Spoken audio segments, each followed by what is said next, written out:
Assalamualaikum Pak Ustadz. Waalaikumsalam warahmatullahi wabarakatuh. Amin. Assalamualaikum Bang Ji. Waalaikumsalam Pak Tung. Pak Ustadz, ini perilaku suami. Kezoliman, kezoliman suami kepada istri. Saya akan memberikan contoh kecil nih Pak Ustadz. Contoh aja nih, karena zolim ini kan kami semua juga kurang paham yang mana yang masuk kategori zolim berat yang nanti akan mendapat hukuman. Misalnya gini nih Pak Ustadz, ada teman bercerita lah kepada gini, satu ketika satu malam ditelepon istrinya gitu kan, "Apa ada di mana?" gitu kan. "Papa lagi rapat nih di kantor." "Oh, ini ada teman-teman banyak." Padahal waktu itu kondisinya tidak berada di kantor. Apakah itu yang dimaksudkan kezoliman tersebut kepada istri atau bagaimana Pak Ustadz ini? Pak Ustadz. Assalamualaikum warahmatullahi wabarakatuh. Waalaikumsalam warahmatullahi wabarakatuh. Amin ya rabbal alamin. Kezaliman itu tidak hanya cuma satu pokok bahasan seperti itu. Jadi pokok bahasannya banyak. Ya. Jadi pokok bahasan pada saat dia itu mau melakukan perbuatan tidak baik, dia zalim kepada otaknya dia sendiri. Dia mau melakukan sesuatu tidak baik nih, dia udah pasti berpikir mau melakukan itu. Bohong gitu misalnya Pak Ustadz. Kalau bohong itu ada banyak hal ya, ada yang dia rencanakan, ada yang kepepet. Yang kamu rencanakan gimana, yang kepepet gimana, dua-duanya kayaknya kamu pernah ngalamin ya. Seperti Kezoliman itu banyak sekali ya, dari mulai bicara yang bohong kayak tadi. Kemudian baru niat, dia itu zalim kepada dirinya sendiri. Niat yang tidak baik kan tidak boleh ya. Zalim kepada dirinya sendiri, khususnya otaknya yang diajak untuk berpikir atau mau melakukan sesuatu hal tidak baik. Zalim ini macam-macam. Jadi tidak bisa juga kalau udah seorang suami kemudian memberikan nafkah kepada istrinya, kemudian bebas tugas dia melakukan apa saja boleh. Kan gitu ya, tidak boleh seperti itu. Jadi dasarnya yang kita lihat adalah inna sholata tanha anil fahsya'i wal munkar. Jadi dari kalimat ini kita harus memahami sesungguhnya sholat itu mencegah dari perbuatan keji dan mungkar. Perbuatan keji itu zalim kepada diri sendiri, mungkar zalim kepada orang lain. Nah, zalim itu sendiri akan di breakdown menjadi banyak hal. Ya, banyak hal, dari mamanya tidak mau bicara dengan pasangan, padahal sebenarnya ya harusnya tetap membimbing pasangannya itu ada di jalan Allah, tapi dia tidak mau. Nah, ini sebenarnya kalau dia yang mana laki-lakinya dia tidak mau, kenapa tidak mau? Macam-macam nih. Sudah tidak mau itu juga salah. Tidak mau membimbing pasangannya karena apa? Karena dia nggak taunya di luar punya pasangan lagi. Dan di situ atau pasangan anggap aja itu nikah, kalau nggak pasangan selingkuh kan gitu ya. Jadi seseorang itu biasanya zalim itu akan terus-menerus dilakukan ya, maksud saya ya, terus-menerus dilakukan. Dari mulai bohong itu zalim kepada diri sendiri, termasuk zalim kepada pasangannya. Kemudian juga kalau memang kita disuruh menjaga diri kita dan keluarga kita dari api neraka, itu perintah dari Allah Ta'ala. Ku anfusakum wa ahlikum naro, ini perintah dari Allah. Kalau kita itu tidak mau menjaga keluarga kita, nah itu ya kita zalim kepada diri kita sendiri, karena memang tidak patuh pada perintah Allah Ta'ala. Kalau kita mengakui muslim atau muslimah ya, itu salah satunya. Kalau memang tidak dilakukan, itu akan bergerak terus-menerus kesalahan demi kesalahan. Termasuk zalim kepada anak. Apakah dengan anak disekolahkan di sekolah Islam, apakah tugasnya selesai? Tidak. Anak itu tetap akan berhadapan dengan orang tuanya. Sekolah itu keilmuan yang dititipkan dari para guru kepada muridnya, kepada anak. Jadi penerapannya ya dengan orang tuanya, bagaimana menghadapi orang lain. Nah, ini salah satu hal yang ke dirimu dan keluargamu dari api neraka, itu salah satunya. Nah, kezaliman itu akan keluar garis dari situ, akan keluar garis dari ketentuan agama, khususnya Islam. Kalau umpamanya kita muslim, ngaku muslim tapi nggak sholat, itu zalim pada dirinya sendiri. Ya, kita muslim tidak puasa, zalim, padahal itu kan wajib, melanggar aturan, zalim. Tapi ada zalim menurut orang lain. Perampok itu kalau kepegang polisi, ya perampoknya bilang polisi itu zalim kepada saya. Berarti dia menghalangi niatnya gitu. Iya. Tapi sebenarnya kalau menurut agama yang enggak, ya perampoknya yang salah. Sudah kan salah merampoknya. Sudah salah. Jadi jangan kezaliman itu dibolak-balik. Kezaliman ini sebenarnya sangat banyak sekali, dari mulai berkata-kata, umpamanya kamu tuh ngomong sama istrimu keras, kasar, kemudian nggak ada hormat, itu zalim. Itu aja. Kalau kamu lihat dari kapan kamu itu berkata-kata lembut kepada istrimu. Lembut itu maksudnya biasa lah, standar, bukan yuk kamu bukan mau lebay ya Pak Ustadz. enggak. Nah, itu seperti itu. Kalau kamu umpamanya bisa berpikir berapa banyak di dalam kehidupanmu setelah menikah sampai sekarang itu yang kamu bicara, mamanya ini hanya bicara zalim aja ya, keras, kaku, emosional, menekan. Itu dulu kamu hitung, bisa ya. Kemudian berapa banyak dari kamu menikah bicara yang normal, standar, atau halus, atau hormat pada istri. Coba kamu compare, ketemunya berapa? Banyak yang kaku, banyak yang menekan gitu. 100 dibanding 0,00001. Ya, sangat banyak sekali. Jadi kalau orang itu mau melihat kezaliman itu salah satunya dari itu. Dari bicara aja sudah. Dari bicara, nah makanya itu kan udah ketahuan. Kamu sholat berapa menit? Kan gitu, kamu bicara keras itu lebih dari 5 menit kadang-kadang. Penekanan, belum nanti sehari-hari keluar dan sebagainya, atau di WA atau di mana, umpamanya di situ itu habis semua amal soleh kalau diterapkan di situ. Karena sama posisinya, kamu disuruh untuk menegakkan agama Allah di dalam keluarga agar keluargamu tidak masuk neraka, dan kamu disuruh sholat kamu kerjain, tapi itu kamu hancurkan.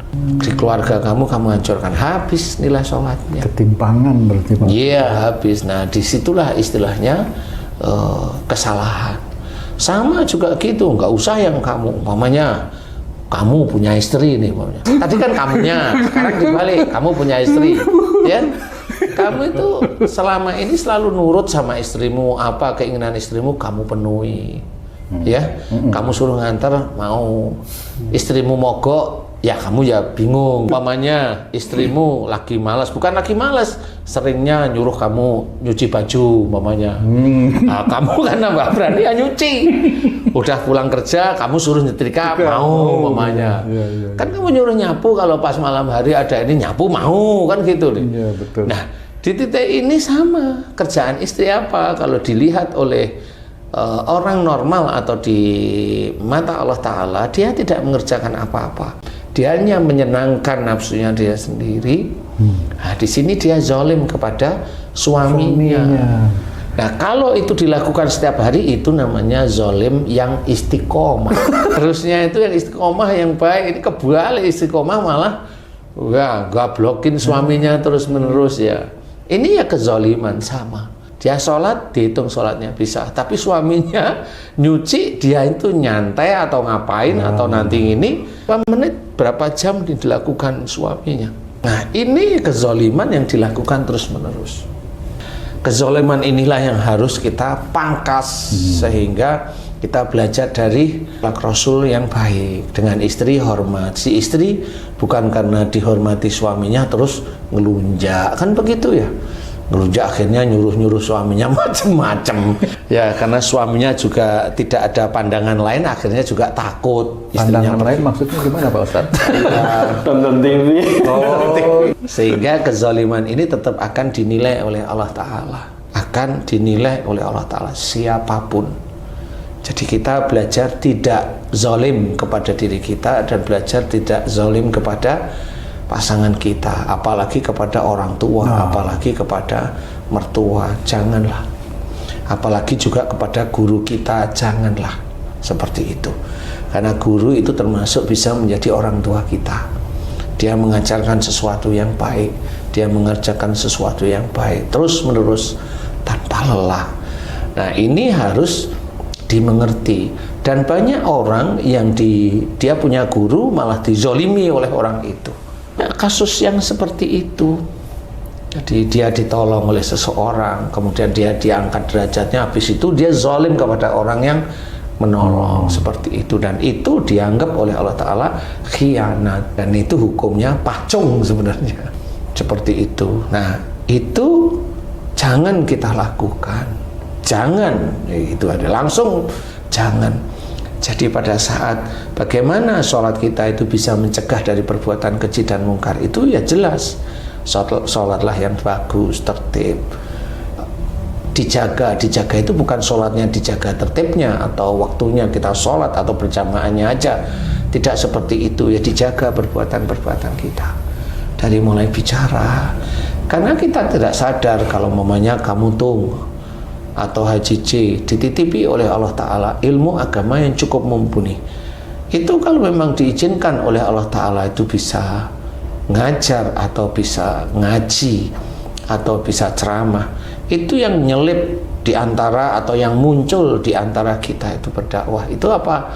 Ujub, riak, sombong, itu selalu nyelip, selalu muncul, bukan cuma nyelip, selalu muncul, dan kita itu kadang tidak paham.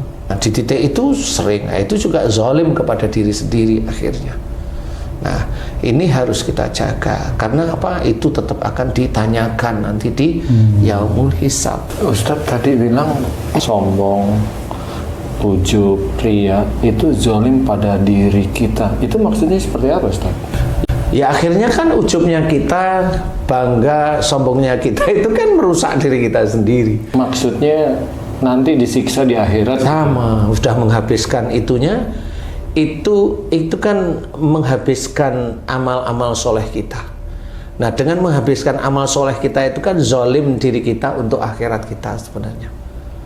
Sama seperti mamanya kalau kita dilarang untuk suuzon, kita suuzon terus, itu namanya apa? Ya zalim sebenarnya. Jadi itu yang akan menghabiskan amal-amal soleh kita nanti, ya seperti itu.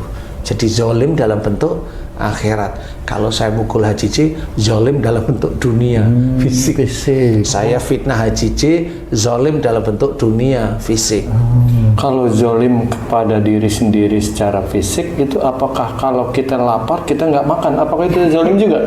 Pada saat lapar kita nggak makan, kan? Itu nggak bisa dikatakan zalim. Kalau memang dia nggak punya uang. Kalau memang lagi nggak punya uang, ya nggak zalim. Seperti itu.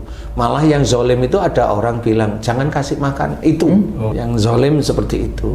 Makanya hal-hal kalau mamanya orang yang punya uang, dia lapar belum makan, ya nggak bisa dikatakan zalim. Ditanyain kenapa kamu belum makan, dari ya ngirit aja, itu bukan zalim, itu namanya. Itu zalim ya? Bukan. Oh, bukan. Itu ngirit itu. Ngirit. Tetapi karena dia sendiri juga badannya gemuk. Oh, gitu. Jadi itu zalim. Tapi bisa aja orang yang sehari makan bisa 4 kali, itu zalim kepada dirinya sendiri. Karena berlebih, dia nggak olahraga tapi berlebih makan, itu zalim kepada diri sendiri sebenarnya. Jadi banyak zalim yang berat maupun yang ringan itu ada, dan semuanya dicatat oleh Allah Ta'ala. Jadi kita belajar. Nah, kalau umpamanya ada yang bertanya itu, kalau umpamanya istri saya zalim kepada saya, kapan kira-kira hukuman dari Allah, kan, gitu. Atau suami saya zalim kepada saya, hukumannya kapan, kan, gitu. Nah, memang yang selama ini saya amati benar. Jadi bukan ngarang aja. Jadi Allah itu akan memberikan balasan yang kelihatan langsung di dunia sebelum di akhirat, ya. Itu insya Allah ya. Kalau dosanya dia itu lumayan banyak ya, dosanya lumayan besar, kemudian imannya mulai kuat. Nah, imannya mulai kuat inilah nanti disesuaikan dengan dosanya. Semakin imannya kuat, semakin dia akan mudah ditimpakan musibah dari Allah Ta'ala. Pak Ustadz, apakah itu juga yang dimaksud hisab juga sudah di dunia itu, Pak Ustadz? Enggak, itu diingatkan aja. Diingatkan. Jadi intinya yang ditimbang memang dilihat tapi bukan dihilangkan. Ya. Gitu. Jadi dilihat itu imannya seberapa, dosanya seberapa, dilihat. Kalau ini sudah masuk, imannya naik terus, dosanya itu nggak pernah dia mohonkan ampunan, nah di situ mulai dimunculkan musibah. Pantes tetangga saya itu udah zolim banget, nggak mati-mati lagi, nggak sakit-sakit gitu. Berarti imannya belum kuat. Haji nanti bisa lihat orang itu kelihatan iman belum kuat itu apa, dari sisi ibadahnya, dari sisi setiap harinya apa yang dikerjain. Jadi walaupun dia sholat tetapi dihabiskan dan melakukan kezoliman, nah itu rusak semua ibadahnya, sehingga imannya nggak bisa tinggi, dia nggak naik-naik. Nah kalau nggak naik-naik ya istilahnya gelas penampung dosanya semakin besar, sehingga dia memang tidak sakit-sakit seperti itu, bahkan mati ya. Tapi nanti suatu ketika kalau memang orang itu sudah waktunya dekat kematian, biasanya langsung diberi sakit. Diberi sakit ini macam-macam nih. Kalau mamanya dia itu nyari hartanya tidak baik, dia sakitnya agak lumayan. Sakitnya itu akan menghabiskan hartanya. Kalau nyari harta nggak baik itu namanya dolim juga Pak Ustaz? Lah iyalah. Gimana nyari harta tidak baik kok tidak zolim itu dari mana? Oh, kamu nih, kamu dulu kan diajari untuk efisiensi nih sebenarnya. Nah, sebenarnya yang kamu ambil itu adalah yang dari saya, teman-teman yang lain yang bayar pajak itu. Bukan hanya pada titik di pekerjaan itu saja, bukan itu ya maksudnya? Kan itu kan dapatnya tetap uang. Uang itu diambil dari mana? Kan dari pajak. Kalau orang-orang yang korupsi itu, ya, itu berarti mengambil uang rakyat. Iya. Dosanya terhadap masing-masing rakyat. Iya. Itu. Begitu Pak Ustaz? Iya. Kecuali kalau memang ada uang dari zakat mal, namanya apa itu namanya? Basnas. Basnas. Diambil untuk pembangunan itu diambil itu uang dari zakat yang diambil. Sama, makanya jangan, udah di porsinya aja, gaji sekian ya sekian, gitu. Kamu itu tuh, kamu pensiun itu diselamatkan oleh Allah. Alhamdulillah. Pensiunnya maksudnya. Baru satu titik itu ya Pak Ustaz. Sebelum pensiun, Allahu a'lam. Jadi seperti itu. Jadi kezaliman, umpamanya dia dibalas oleh Allah Ta'ala atau tidak, atau belum, maksudnya bukan tidak ya di dunia, itu tergantung imannya. Jadi ada orang yang memang imannya kurang, ya dia tidak dibalas-balas sama Allah Ta'ala. Umumnya Haji J, umumnya umpama ini Ci ya, ini umpama loh Ci ya. Karena Haji J dari tadi itu diem aja. Kalau umumnya Haji J punya istri, dolim pada Haji J, kok nggak sakit-sakit sih? Nah itu udah jelas imannya kurang berarti menurut Allah. Nah kalau saya hanya mempelajari, kalau imannya semakin kuat, mudah sekali jatuh. Semakin dia kuat, pasti semakin jatuh. Semakin dia itu dekat sama Allah Ta'ala, paham, semakin dia akan dijatuhkan oleh Allah Ta'ala dengan musibah. Nah, musibah itu nanti sebenarnya gimana? Nah, orang tersebut harus mohon ampun kepada Allah. Orang tersebut, kalau umpamanya ini istrinya Haji J, umpama ya, nah, istri Haji J harus minta maaf kepada Haji J. Yang dulunya sehari Haji J itu nyuci sekali, dia itu nggak cuma minta maaf, nyuci sehari itu 10 kali. Jadi memang seperti itu. Jadi kezaliman harus kita belajar untuk tidak. Sholat kita jaga, bukan karena sholatnya yang kita jaga, tapi setelah kita melakukan sholat, turun ke dunia, maksudnya selesai sholat itu ya kita aktivitas sehari-hari dijaga, kita belajar untuk tidak zalim kepada diri sendiri atau kepada orang lain. Baik melalui mata kita, baik melalui mulut kita, baik melalui telinga, apapun bentuknya.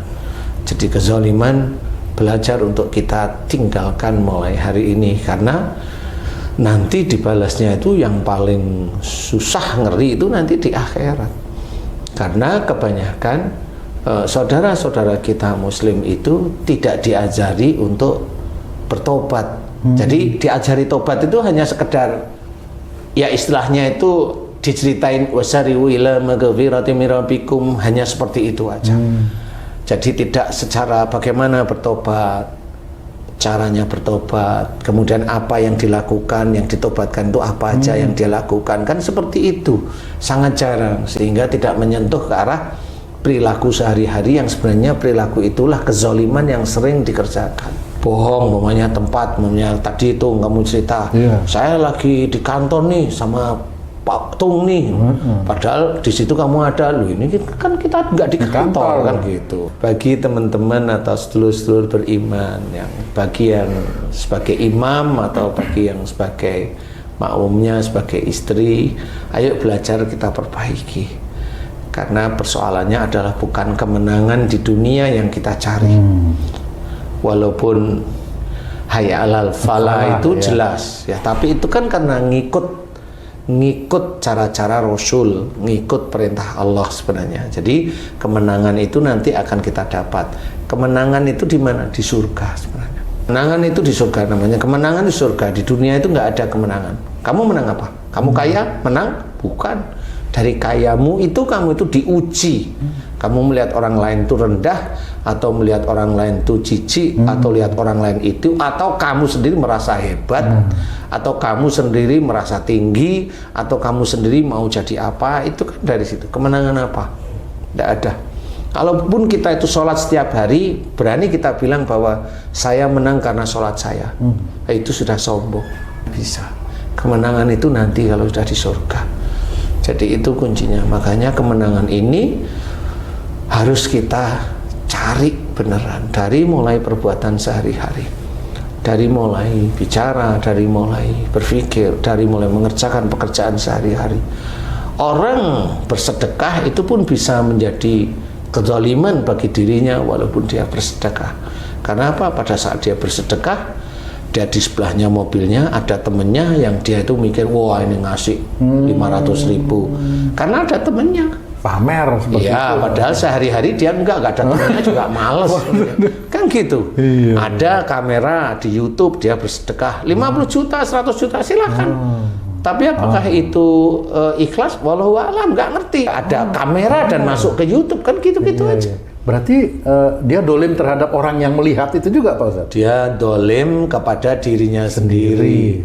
Dan dia menipu yang melihat. Sebenarnya menipu aja. Mengenai zolim dan sedekah, saya punya cerita nih, temen nih Ustaz, sering curhat sama saya. Temen ini sudah punya menantu, cucu gitu ya, seangkatan saya lah gitu ya.